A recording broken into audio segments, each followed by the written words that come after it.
Hello বন্ধুরা, আবারও চলে এসেছি নতুন একটা ভিডিও নিয়ে। সবাইকে শুভ সকাল জানিয়ে আজকে সকালটা শুরু করেছি। এই যে দেখো, সকাল সকাল বলতে 10:30টার সময় উঠে মুখ ফুক ধুয়েছি।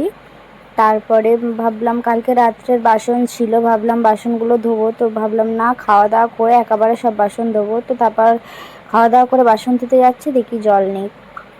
তো যাই হোক, ওইদিকে জলের এখন সমস্যা হচ্ছে। তো এইদিকে জামা কাপড় বিছানা বিছানা গুছিয়ে তারপরে রান্নার জোগাড় টোগাড় করে তারপরে স্নান টান করে এই যে দেখো, এখন স্নান টান করে চলে এসেছি। রান্নার টান্না করে একেবারে স্নান করতে গেছি। তো এই যে ঘরটার মুছে নিয়েছি, তারপরে এই যে দুধটাও জাল দিয়ে দিয়েছি। তারপর রান্নাবান্না তো হয়ে গেছে। তারপর অনেকক্ষণ বসেছিলাম, তো তোমাদের দাদাভাই এসেছে 4টার সময়। তো স্নান টান করে বেরিয়ে এখন ঠাকুরকে সেবা দিচ্ছে।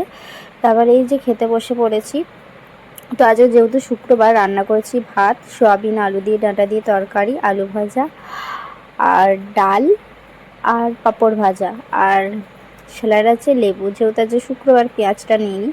তো যাই হোক, চলো খাওয়া দাওয়া করি না। তোমাদের দুপুরের কী মেনু ছিল অবশ্যই জানি। আর আমি হাতে কি করব ততক্ষণ, তাই হাতে বসে বসে মেহেন্দি করছিলাম। তো আজকে কালকে রাত্রে জল ছিল না, এখন জলের প্রবলেমটা হচ্ছে, বাট যাই হোক করে ম্যানেজ হয়ে যাচ্ছে। তো রাত্রে অনেকগুলো বাসন টাসন ছিল, ভাবলাম একবারে খেয়ে বাসন ধোবো। তো ধুতে গেলাম, জল ছিল না। তারপর রান্না তো করতে হবে দুপুরে, তার জন্যে মেজে বাথরুমে একটু জল ছিল, সেই জলেতে ধুয়ে তারপর রান্না বসিয়ে দিয়েছিলাম। তারপর জল আসতে খাওয়া দাওয়া করলাম, জল আসতে তারপর স্নান টান করে তারপর আর কি বসেছিলাম। তোমার রান্না শেষ হয়েছে মনে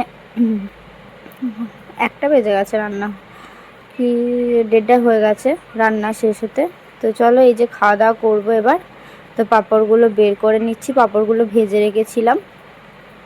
তো মুড়ির টিনে ডাব্বায় রাখলে কি বলো তো, একটু শক্ত থাকে।